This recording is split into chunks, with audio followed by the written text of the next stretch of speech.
Trump supporters, as per usual, smell another conspiracy out there in the United States to make their lives worse.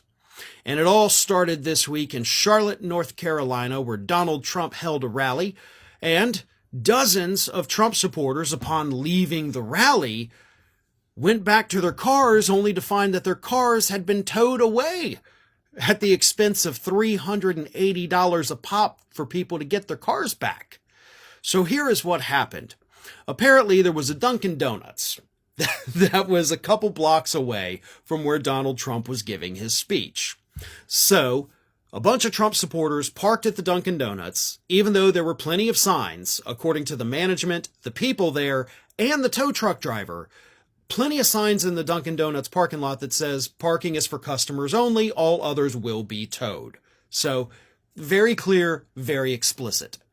But the Trump supporters swear that they went into Dunkin' Donuts, asked the manager, can we park here? And the manager was like, sure, go ahead. So they all left their cars there. And then these Trump supporters started telling other people like, hey, y'all can come park here where I parked. Because that's the story that a lot of the Trump supporters said. Like, they didn't talk to the manager, but they talked to the people who talked to the other people who did talk to the manager. And we're all allowed to park here. Well, no.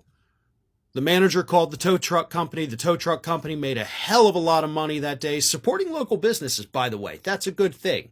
So thank you for that, Trump supporters. But they had to pay $380 a piece to get their cars out. And as I said, they believe there is a conspiracy afoot. Here's what a local news station, WBTV, here's what Trump supporters told the local station. Something very fishy going on here because I've never seen anything like this happen before. I've never seen cars get towed when they're parked illegally. Oh, something's fishy here. Yeah, the fishy thing is that y'all people don't apparently know how to read signs that say don't park here or we're towing your car. Right, that's the only part of this that's fishy to me. Another man said that when he went to confront the Dunkin' manager, the shop's employees locked the doors and refused to come out. The whole parking lot is gone. Everybody, they locked the doors. They won't answer our cars and they won't even answer at the window.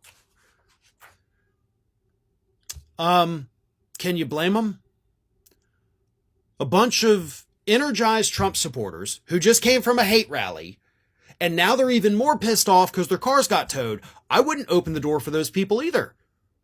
I would probably have all of the employees kind of huddled behind the counter while I called the police. That's what I would have done.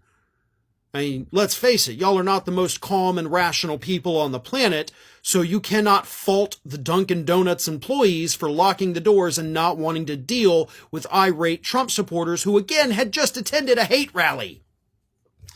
But what I love about this is, one, Donald Trump has enough money to where he could have just said, let me know how much it is. I will pay the tow truck company. I will give them all the money. All your cars will be released.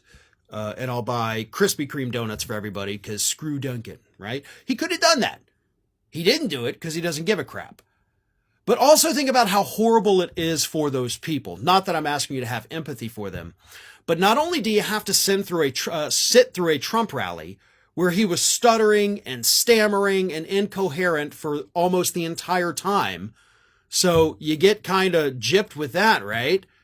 And then you walk out and you're like, and now my car is gone. Could this day get any worse?